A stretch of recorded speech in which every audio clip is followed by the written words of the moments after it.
In the small town of Eldridge Hollow, there was a forest known to the locals as the Whispering Woods. Rumors swirled about the place. Some said it was haunted by the spirits of those who had ventured too deep and never returned.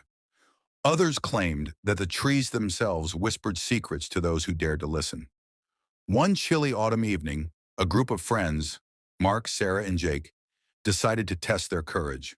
They had heard the stories all their lives and were determined to uncover the truth. Armed with flashlights and a sense of bravado, they ventured into the woods as twilight descended. As they walked deeper into the forest, the air grew heavy and an unsettling silence enveloped them. The only sound was the crunch of leaves beneath their feet. They joked and laughed, trying to dispel the growing tension. But soon they noticed something odd. The deeper they went, the thicker the trees became, their trunks twisted and gnarled, as if they were trying to block their path. Suddenly, Sarah stopped, her eyes wide with fear. "Did you hear that?" she whispered. The boys fell silent, straining to listen.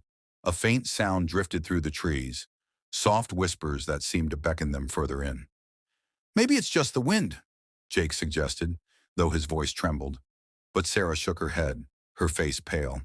"It sounds like voices." Curiosity got the better of them, and they moved toward the sound. The whispers grew louder, forming incoherent words that tugged at their minds. Mark felt a chill run down his spine. "We should go back," he urged. But the whispers wrapped around them like a seductive fog, pulling them deeper into the woods. After what felt like hours, they stumbled upon a clearing.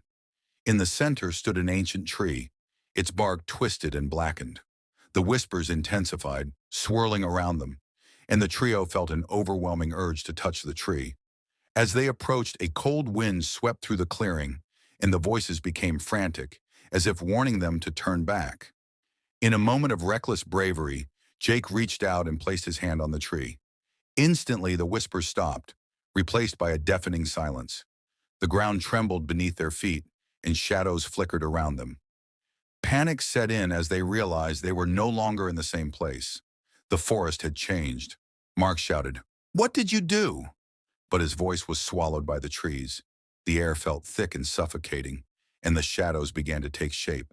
Figures that were once human but twisted and distorted, their faces etched with agony. Sarah screamed, "We have to get out of here!" They turned to run, but the forest seemed to morph and shift, disorienting them. The whispers returned, now a cacophony of wails and cries, echoing in their ears. Each step felt like a mile, and the laughter of the woods turned into a haunting melody that gnawed at their sanity. Hours later, when the sun rose over Eldridge Hollow, the townsfolk noticed that the trio hadn't returned.